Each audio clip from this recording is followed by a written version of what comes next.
मेरे प्रिय छात्र एवं छात्राओं, आप सभी कैसे हैं। हम आशा करते हैं कि आप सब अच्छे होंगे। सभी ने पेपर दिए और रिजल्ट भी सभी क्लास का आ चुका है और सब अगली कक्षा में पहुंच गए होंगे और सभी के अच्छे नंबर भी आए होंगे। हम ऐसा आशा करते हैं। और किसका कितना परसेंट आया हमें कमेंट के रूप में बताएं कि मेरा कितना परसेंट आया, किस विषय में कितना नंबर आया। तो चलिए, जैसा आप सब जान रहे हैं कि ये गर्मी की छुट्टी चल रही है, सबकी छुट्टी हो गई है, सब एंजॉय कर रहे हैं, मस्ती कर रहे हैं। इसके साथ साथ अब आप लोगों का रिजल्ट भी आ चुका है, जिससे आप लोगों को पता हो गया है कि हम किस क्लास में पहुंच चुके हैं। उसके हिसाब से अब आप धीरे धीरे अगली कक्षा की पढ़ाई अभी से स्टार्ट कर देंगे। तो एक बार अगर अभी पढ़े रहेंगे तो जब कक्षा में आपको पढ़ाया जाएगा तो उससे आपको ज़्यादा समझ में आएगा और ज़्यादा आपको जानकारी भी मिलेगी। तो हम आशा करते हैं कि ये कक्षा 10वीं का है। यहाँ पे 10वीं का ये हिंदी है और ये हिंदी का पूरा ये पाठ दिया हुआ है। तो आप देख लीजिए, ये काव्य खंड से है, पाठ का नाम क्या क्या है और क्या क्या आप आगे अब पढ़ने वाले हैं। तो इसी के हिसाब से आप इसमें अभी से तैयारी शुरू कर दीजिए, तो आपके अच्छे मार्क्स नंबर 10वीं के आएंगे, परसेंट आएंगे। हमारे चैनल में इसका पहले से भी वीडियो डल चुका है पूरा, तो चैनल में भी जा कर के आप देख सकते हैं,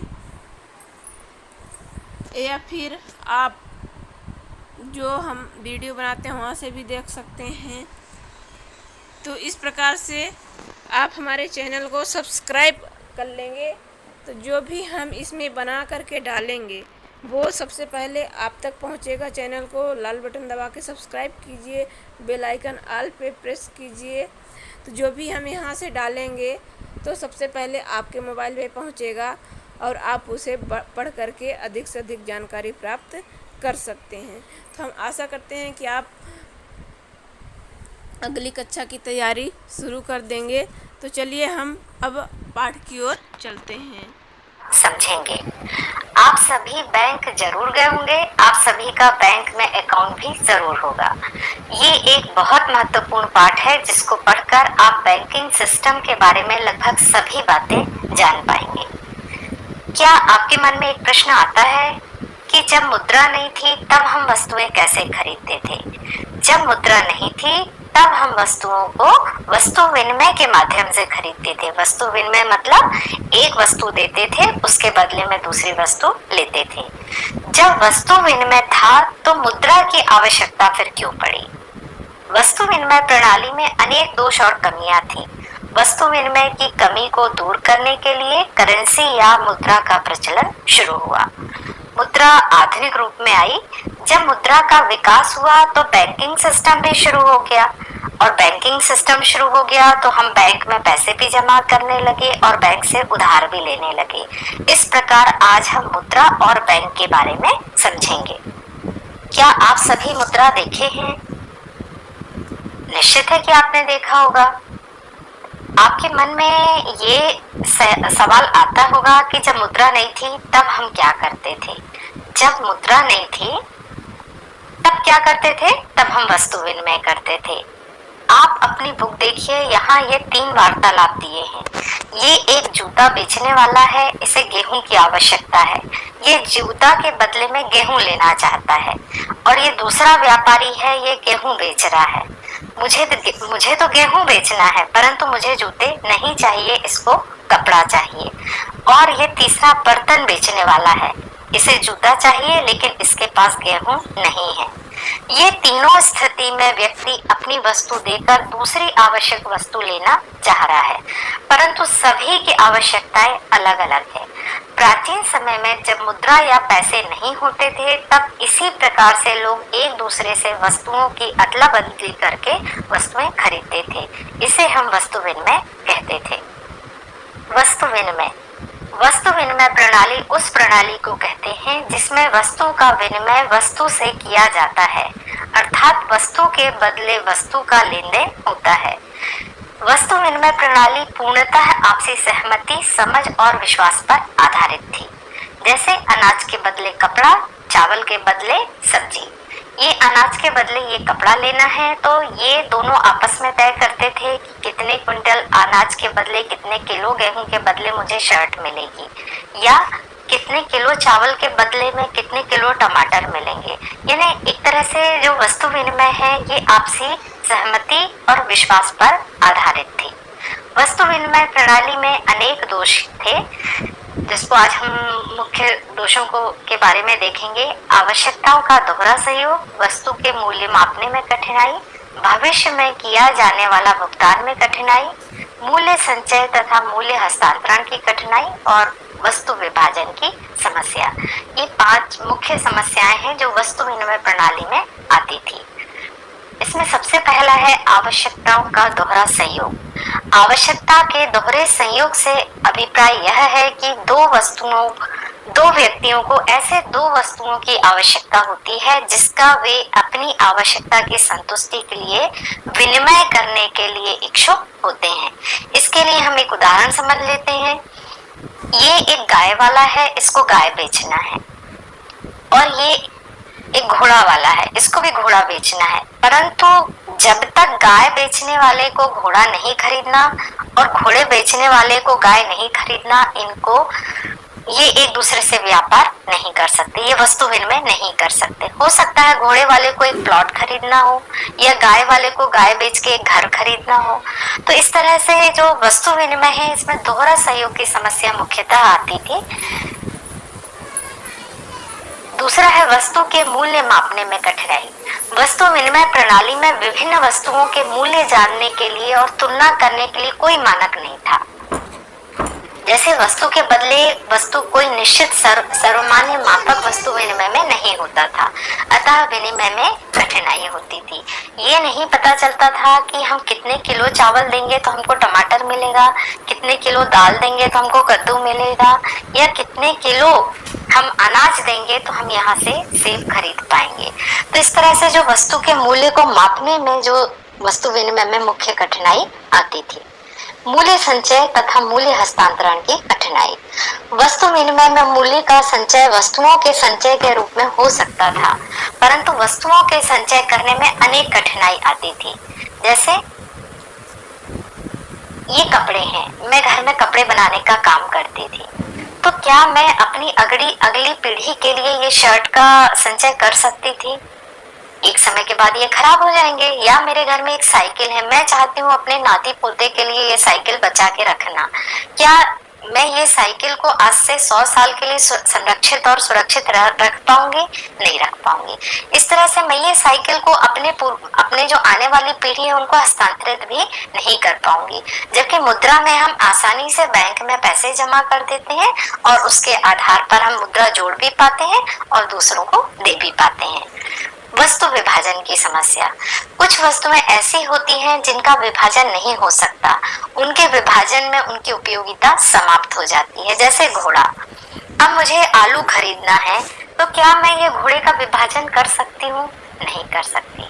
मुझे आलू खरीदना है, क्या मैं ये साइकिल का विभाजन कर सकती हूँ? नहीं कर सकती। तो इस तरह से वस्तु विनिमय में ये समस्या भी आती थी कि कुछ वस्तुओं का विभाजन संभव नहीं हो पाता था। हमने समझा कि वस्तु विनिमय प्रणाली में कितनी असुविधा होती थी। जैसे ये गेहूं के बदले इसको शक्कर लेना है, या चावल के बदले में उसको हॉस्पिटल जाना है, या तेल वाले को टमाटर खरीदना है। तो ये जो कॉम्बिनेशन है, दोहरा सहयोग है, ये होना बहुत मुश्किल हो जाता था। इसी को ध्यान में रख के इस असुविधा को बचने के लिए मुद्रा की आवश्यकता महसूस की गई। वस्तु विनिमय प्रणाली के दोष दूर करने के लिए करेंसी की उपज हुई। हम यदि चावल के बदले में हमें शक्कर लेना है और शक्कर के बदले में चावल लेना है, इसे हम वस्तु विनिमय प्रणाली कहते थे। परंतु प्रारंभिक काल से ही भारत में अनाज और पशु को मुद्रा के रूप में इस्तेमाल किया जाता था। इसके बाद सोना, चांदी, तांबे जैसे धातुओं के सिक्कों का चलन हमारे देश में चालू हो गया। हमारे बुक में दिया है ये चित्र, गुप्त कालीन तुगलक के सिक्के, अकबर कालीन सोने की मोहर, फिर आधुनिक सिक्कों का प्रचलन शुरू हो गया। धातुओं के सिक्कों के बाद कागजी नोटों का प्रचलन शुरू हो गया। आधुनिक समय में कागजी नोटों के साथ साथ अब क्रेडिट कार्ड, डेबिट कार्ड, इनका प्रयोग भी होने लगा। आप सभी एटीएम जाकर पैसे जरूर निकाले होंगे। पैसा ट्रांसफर करने और खरीदने के लिए हमने अब ऑनलाइन ट्रांजैक्शन शुरू हो गया। आप भी कभी कभी ट्रेन की टिकट, बिजली का बिल ऑनलाइन जमा किया होगा। या ऑनलाइन खरीदी आप कैसे करते हैं? पेटीएम के माध्यम से करते हैं, फोन पे के माध्यम से करते हैं, यूपीआई के माध्यम से करते हैं, जिसे हम इंटरनेट या फोन से पैसा ट्रांसफर कर देते हैं। यदि आप इस बारे में नहीं जानते तो आज ही अपने माता पिता या बड़े भाई बहन से इस बारे में पूछिए।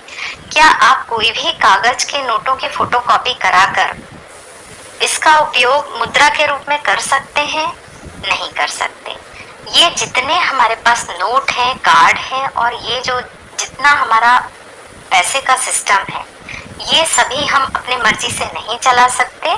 ये विनिमय के माध्यम के रूप में तभी स्वीकार कर सकते हैं जब इसे सरकार के द्वारा प्राधिकृत किया जाता है। ये अपने मन से हम कोई भी कार्ड लेकर ट्रांजैक्शन नहीं कर सकते। हम अपने मन का कोई भी कार्ड नहीं बना सकते। हम अपने मन की मुद्रा शुरू नहीं कर सकते। इन सब मुद्रा के लिए किसकी आवश्यकता होती है? परमिशन की, सरकार की।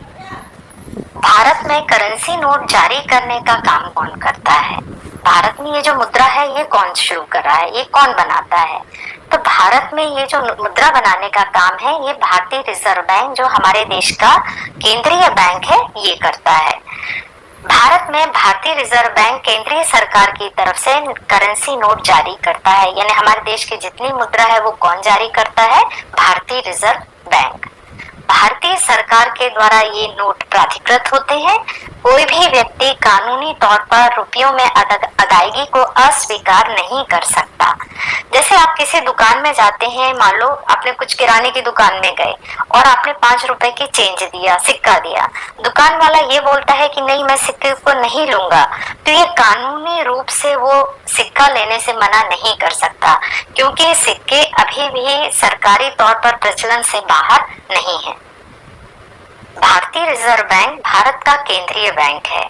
ये जो केंद्रीय बैंक होते हैं विश्व के लगभग सभी देशों में होते हैं, जो देश की पूरी मौद्रिक नीति, मुद्रा का काम, नोटों का काम और सरकार का काम की देखरेख करते हैं।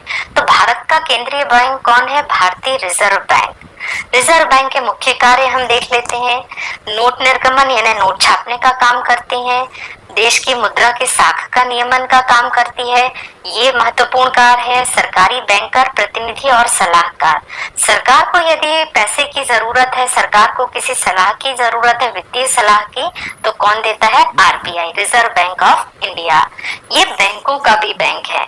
यदि बैंकों को पैसे की आवश्यकता होती है तो किससे लेता है? ये रिजर्व बैंक के पास। विदेशी विनिमय का संरक्षण।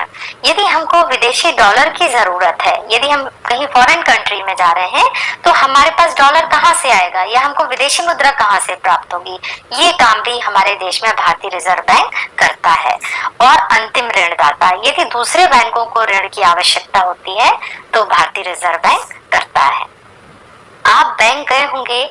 हमारा जो बैंक होता है, जहां हम पैसे का लेन देन करते हैं, जहां हम पैसे जमा करते हैं या लोन लेते हैं, वो होता है सेंट्रल बैंक, यूनियन बैंक हो सकता है, स्टेट बैंक हो सकता है। यहाँ पूरे हमारे जितने बैंक दिए हुए हैं देश में, लगभग मुख्यतः आईसीआई बैंक है, सिटी बैंक है, एचडीएफसी बैंक है। तो ये जो सभी बैंक जिनसे हम लेन देन करते हैं उन्हें व्यापारिक बैंक या वाणिज्यिक बैंक कहते हैं। परंतु ये सब बैंकों का बैंक और सरकार का बैंक कौन होता है? केंद्रीय बैंक होता है। हमारे देश में केंद्रीय बैंक कौन सा है? भारतीय रिजर्व बैंक। आप सभी 10 रुपए के नोट देखे होंगे। आप सभी अपने घर में 10 का नोट निकालिए और पढ़िए उसमें क्या क्या लिखा हुआ है। ये आपकी पुस्तक में एक अभ्यास दिया हुआ है, पीछे एक्सरसाइज दी हुई है। 10 रुपए के नोट को देखिए, उसके ऊपर क्या लिखा है। क्या आप इस कथन की व्याख्या कर सकते हैं? देखिए नोट में क्या लिखा है यहाँ पे? भारतीय रिजर्व बैंक, यानी कौन बना रहा है? Reserve bank, reserve bank of India. यहाँ पर ये लिखा रहता, मैं धारक को 10 रुपए अदा करने का वचन देता हूँ। केवल ये 10 रुपए के नोट में नहीं लिखा रहता, ये सभी नोटों में लिखा रहता है। और यहाँ पर गवर्नर के साइन होते हैं। ये गवर्नर कौन होता है? रिजर्व बैंक ऑफ इंडिया का ये मुखिया होता है। हर नोट पर किसके साइन होते हैं? गवर्नर के साइन होते हैं। अर्थात ये कागज का टुकड़ा यदि ये साइन ना हो और ये सरकार का की सील ना हो, ये सरकारी नोट ना हो, तो ये एक कागज का टुकड़ा है। जिनके पास भी होगा वो 10 रुपए हम घर में फोटोकॉपी करके 10 रुपए नहीं बना सकते। इसके लिए सरकार ये इंश्योर करती है कि ये 10 रुपए का कागज का जो नोट है ये 10 रुपए के बराबर है। ये अमित है, हर महीने इसको ये नौकरी करता है, हर महीने इसको वेतन से कुछ पैसा बच जाता है, जिसे ये कहाँ जमा करता है? बैंक के पास। और बैंक के पास जमा करता है तो बैंक इसको क्या करती है? ब्याज देती है। इस तरह जो लोग हैं, हमारे देश की जनता है या विश्व की जनता है, उनके पास यदि धन का अतिरिक्त पैसा बचता है तो वो कहाँ जमा करते हैं? बैंक में। और बैंक से बदले में उन्हें ब्याज मिलता है। ब्याज तो मिलता ही है, साथ में इनकी जो मुद्रा है, इनका पैसा वो बैंक में सुरक्षित भी रहता है। मांग जमा, बैंक खाते में जमा धन को मांग के जरिए निकाला जा सकता है, इसीलिए इस जमा को हम मांग जमा कहा जाता है, या बैंक खाते में जमा धन को मांग जमा कहते हैं। क्योंकि जो बैंक में हमारा पैसा जमा होता है उसे हम जब चाहें उसकी मांग करके हम पैसा निकलवा सकते हैं। बैंक हमारे पास बैंक जमा के नगद भुगतान के साथ साथ चेक की भी सुविधा देता है। आपने चेक भी देखा होगा, यदि कोई व्यक्ति का किसी बैंक में खाता है और एक वो निश्चित रकम निकालना चाहता है तो वो चेक के माध्यम से भी निकाल सकता है। चेक बिना कैश का भुगतान है। चेक बैंक द्वारा अकाउंट होल्डर को दिया जाने वाला वह भुगतान का साधन है जिससे ग्राहक किसी दूसरे व्यक्ति को अपने अकाउंट से कैश ना देकर, यानी पैसा ना देकर, कागज के रूप में भुगतान कर सकता है। वो कागज क्या होता है? चेक। चेक काट सकता है। चेक मुद्रा का ही एक रूप है। यदि चेक में 10,000 रुपए लिखा है तो ये चेक किसके बराबर होगा? 10,000 रुपए के बराबर होगा। चेक भी मुद्रा के रूप में कार्य करती है। चेक द्वारा भुगतान, आपके बुक में दिया हुआ है ये चित्र। जूता निर्माता एम सलीम को चमड़ा आपूर्तिकर्ता को भुगतान करना है। ये जूता निर्माता कंपनी का ये एम सलीम एक व्यक्ति है जो चमड़ा खरीदता है। किससे खरीदता है? एक प्रेम कुमार से। इसके लिए उसको प्रेम कुमार को 57,000 रुपए पे करना है। यदि ये कैश नहीं देना चाहता तो ये चेक के द्वारा उसका भुगतान कर सकता है। देखिए चेक में कैसे दिया रहता है, यहाँ पे तारीख लिखी होती है जिसमें हमको डेट लिखना पड़ता है। हमें जिसको भुगतान करना है, यहाँ पे प्रेम कुमार को देना है तो पे लिखा है प्रेम कुमार। कितने रुपए देना है? 57,000 ओनली। ये ओनली जरूर क्यों लिखा जाता है? 57,000 के आगे यदि हमने कुछ नहीं लिखा या लाइन नहीं खींची तो सामने वाला व्यक्ति कुछ और राशि भी उसमें लिख सकता है। इसी को हम अंकों में भी यहाँ लिख देते हैं और ये आड़ी लाइन खींच के ऐसा डैश कर देते हैं। इसके बाद यहाँ पे जो लिखा होता है ये है हमारा खाता नंबर। ये एम सलीम का खाता नंबर है। यहाँ बैंक का नाम लिखा है जहाँ पर इसका अकाउंट है। ये चेक नंबर है, जिस चेक का ये चेक रहता है, सब चेक में नंबर डले रहते हैं। और ये बैंक का अपना खुद का प्रयुक्त कोड है। अब ये एम सलीम को प्रेम कुमार को चेक देना है तो एम सलीम यहाँ पे अपने सिग्नेचर कर देता है। वर्तमान में यहाँ पे प्रिंटेड आते हैं, यहाँ पे एम सलीम लिखा रहेगा हस्ताक्षर, तो उसके ऊपर एम सलीम हस्ताक्षर कर देगा। अच्छा, ये अकाउंट पे ये है तो ये क्या कर देगा? प्रेम कुमार को यहाँ पे 2 डंडे खींचकर अकाउंट पे लिख देगा तो ये प्रेम कुमार के अकाउंट में चला जाएगा। आगे दिया हुआ है, आओ इन पर विचार करें। एम सलीम भुगतान के लिए 20,000 रुपए नगद निकालना चाहते हैं। इसके लिए वो चेक कैसे लिखेंगे? ये तो प्रेम कुमार का चेक है। यदि सलीम खुद के लिए 20,000 निकालना है तो यहाँ प्रेम कुमार की जगह में वो क्या लिखेगा? Self, SELF, self. और यहाँ 57,000 की जगह में कितना राशि डाल देगा? 20,000 रुपए। यहाँ पे 57,000 की जगह वो कितना लिखेगा? 20,000 रुपए। और ये जो अकाउंट पेइंग है, ये 2 डंडे ये सेल्फ में नहीं रहेंगे। तो तो इस तरह से ये एम सलीम खुद के लिए कैश निकाल सकता है। और जब ये सेल्फ के लिए निकालेगा तो पीछे चेक के पीछे ब्लैंक पेज पे भी ये अपने सिग्नेचर एक बार और कर देगा, जिससे कि यदि सिग्नेचर कहीं मिसमैच होंगे तो बैंक वाले मिला लेते हैं। तो इस तरह से हम खुद के अकाउंट से खुद भी कैश चेक के माध्यम से निकाल सकते हैं। इसके बाद ये दिया है सही उत्तर पर निशान लगाइए। सलीम और प्रेम के बीच जो अभी लेन देन हुआ था चेक के माध्यम से, तो सलीम ने प्रेम को चेक दिया था, तो सलीम के बैंक खाते की जो राशि है वो घट जाएगी और प्रेम के बैंक खाते की राशि बढ़ जाएगी, क्योंकि सलीम ने जो पैसे थे वो कहाँ डाले थे, प्रेम के अकाउंट में डाले थे। तो सलीम के पैसे कट जाएंगे और प्रेम के अकाउंट में खाते में जो पैसा है वो बढ़ जाएगा। मांग जमा को मुद्रा क्यों कहा जाता है? मांग जमा को मुद्रा क्यों कहा जाता है? क्योंकि यदि मेरे अकाउंट में 1 लाख रुपए जमा है, इसका मतलब है कि मेरे पास कितना मुद्रा है, 1 लाख रुपए। मैं कभी भी किसी भी वक्त किसी भी दिन 1 लाख रुपए अपने उससे अकाउंट से निकाल सकती हूँ। क्या बैंक केवल पैसा जमा करते हैं? क्या कभी आपके परिवार को पैसे की जरूरत हुई है तो क्या आप बैंक में ऋण लेने गए हैं?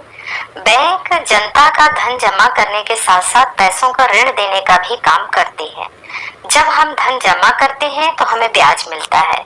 इसी प्रकार यदि हम बैंक से ऋण लेंगे तो हमें ब्याज सहित पैसा बैंक से मिलता है। ये आपकी बुक में लिखा है, ये जमा करता है, ये पैसों को जमा करते हैं और जब ये पैसे निकालते हैं तो इनको ब्याज मिलता है। ये कर्जदार हैं जिनको पैसे की आवश्यकता है, तो ये कहाँ से ऋण लेते हैं? बैंक से ऋण लेते हैं। और जब ये जमा करते हैं पैसा, बैंक को वापस करते हैं उनका पैसा, तो ब्याज के सहित ऋण चुकाते हैं। अमित अपना 100 रुपए बैंक में जमा किया। मान लो अमित ने अपना 100 रुपए कहाँ जमा किया? बैंक में जमा किया। अब बैंक क्या करेगी? बैंक इस जमा राशि के एक बड़े भाग को ऋण के रूप में उपयोग करती है। अमित का जो 100 रुपए है, बैंक इसका एक बड़ा हिस्सा 15% यानी 15 रुपए अपने पास नकदी के रूप में रख लेगा। ये है मिस्टर प्रखर, इनको लोन की आवश्यकता है। अब बैंक के पास ये 15 रुपए रह गए और अमित के जो पैसे थे 85 रुपीज, ये जमाकर्ता को इसने 85 रुपीज ऋण के रूप में दे दिया। अब बैंक में क्या होता है, जिसके पास अतिरिक्त पैसा है वो बैंक में जमा करता है और जिसको बैंक से पैसे की जरूरत है वो ऋण के रूप में लेता है।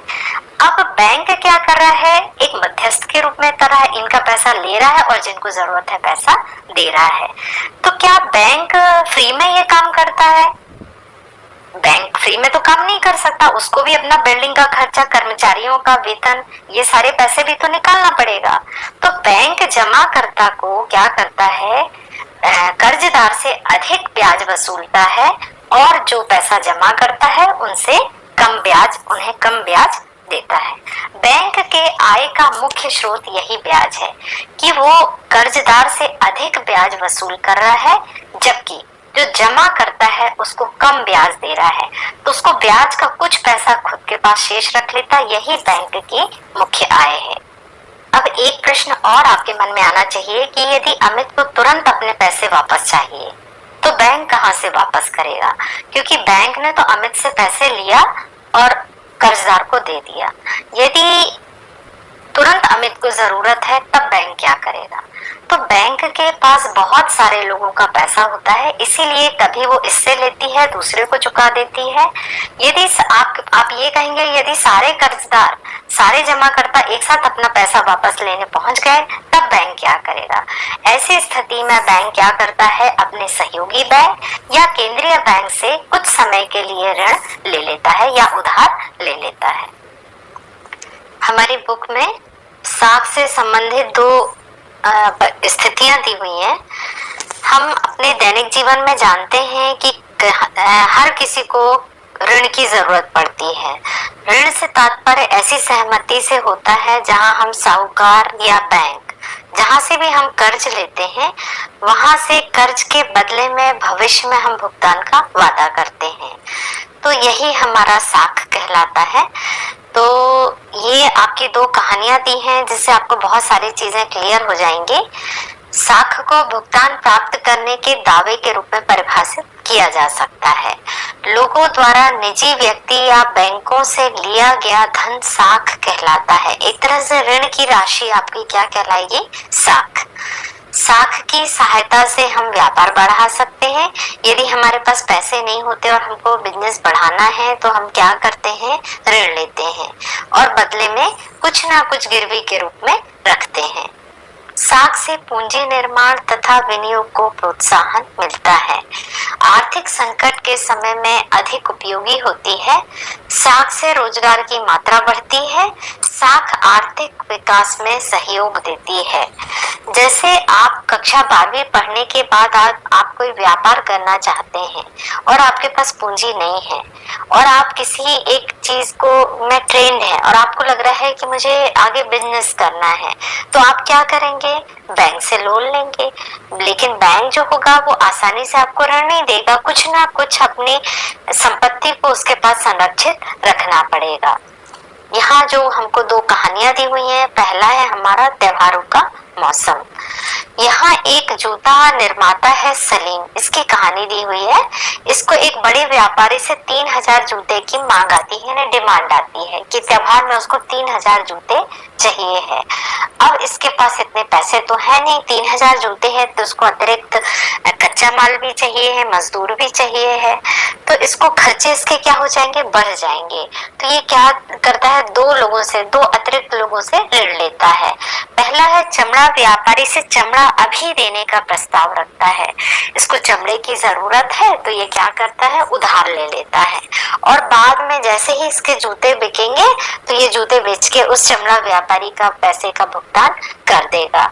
दूसरा, इस बड़े व्यापारी से 1000 जूते के लिए अग्रिम भुगतान के रूप में नगद कर्ज लेता है। ये किसी से कमिटमेंट कर लेता है सलीम कि मेरे जूते जैसे ही बन जाएंगे मैं आपको 1000 जूते दे दूंगा और इनसे अग्रिम के रूप में 1000 जूते का पैसा ले लेता है। महीने के आखिर में सलीम जूते पहुंचाने में कामयाब होता है। अच्छा खासा लाभ भी होता है। वह उधार लिए धन की अदायगी भी कर देता है। यानी सलीम अपने बिजनेस को बढ़ाने के लिए 2 जगह से कर्ज लेता है, अलग अलग तरीके से उधार लेता है और अपने कर्ज को पूरा करता है। दूसरी कहानी है स्वप्ना की। एक छोटी किसान स्वप्ना अपनी 3 एकड़ जमीन में मूंगफली उगाती है। अब इसको लग रहा है कि मेरी फसल बहुत अच्छी हो जाएगी, ये भी कर्ज ले लेती है। अब साहूकार से ये ऋण लेती है। अब खेती के लिए कीटनाशक दवाई लेती है और इसके बाद भी इसकी उपज बहुत अच्छी नहीं मिलती। अब इसको नुकसान हो जाता है तो 1 साल के अंदर अब उस साहूकार का कर्ज चुकाने के लिए इसको और दूसरा कर्ज लेना पड़ता है, क्योंकि इसको जो अपनी उपज है, अपनी फसल है, उससे बहुत अधिक, मूंगफली के जो फसल है उससे बहुत अधिक कमाई नहीं हो पाती। तो एक कर्ज को चुकाने के लिए दूसरे कर्ज को लेती है और कर्ज में ये फंस जाती है। तो ये दूसरा उदाहरण है। तो यहाँ पे दिया हुआ है, आओ इन पर विचार करें। इन्हें ऋण की आवश्यकता क्यों पड़ी? सलीम को अपने व्यापार बढ़ाने के लिए जरूरत पड़ी। कर्ज की क्यों जरूरत पड़ी? अपने व्यापार को बढ़ाने, और स्वप्ना को अपने कृषि के उत्पादन को बढ़ाने के लिए। जोखिम क्या था? जोखिम ये था कि यदि सलीम के जूते नहीं बिकते तो इसको नुकसान होता। स्वप्ना का जोखिम तो हानिकारक ही रहा, इसकी फसल बर्बाद हो गई तो ये और कर्ज में फंस गई। परिणाम क्या हुआ? सलीम को बहुत अधिक लाभ हुआ और स्वप्ना जो थी वो कर्ज जाल में फंस गई। कर्ज जाल क्या होता है? एक जगह से कर्ज लेने के लिए, कर्ज चुकाने के लिए हम दूसरी जगह से और अधिक कीमत पर कर्ज उधार ले लेते हैं, वो कहलाता है कर्ज जाल। तो यहाँ पे 2 उदाहरण दिए हैं सलीम और स्वप्ना के।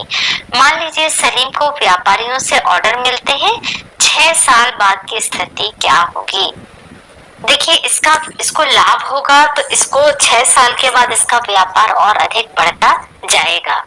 कौन से कारण हैं जो स्वप्ना की स्थिति को जोखिम भरा बनाते हैं? निम्नलिखित कारकों की चर्चा कीजिए। कीटनाशक दवाइयां, साहूकारों की भूमिका और मौसम। स्वप्ना ने किसके लिए कर्ज लिया था? कृषि के लिए। कृषि किस पर निर्भर है? प्रकृति पर निर्भर है। अब इसकी जो प्रकृति है कृषि की, इसने मूंगफली उगाने के लिए, उपज बढ़ाने के लिए कर्ज लिया था, तो इसकी कीटनाशक दवाइयों ने कोई असर नहीं किया। साहूकार अब अपना कर्ज के लिए वो वापस अपना कर्ज मांग रहा था, उसे और अधिक दर पर दूसरे से कर्ज लेकर ये साहूकार का कर्ज चुकाना पड़ा। ये स्वप्न कर्ज के जाल में फंस गई। मौसम अच्छा नहीं रहेगा तो उपज अच्छी नहीं होगी, और यदि मौसम अच्छा होता तो कर्ज उसका आसानी से चुक जाता, क्योंकि उसके फसल का उत्पादन अधिक बढ़ जाता। इस तरह आप जो आपके बुक में इस तरह के छोटे छोटे प्रश्न दिए हैं, इनको जरूर सॉल्व कीजिए।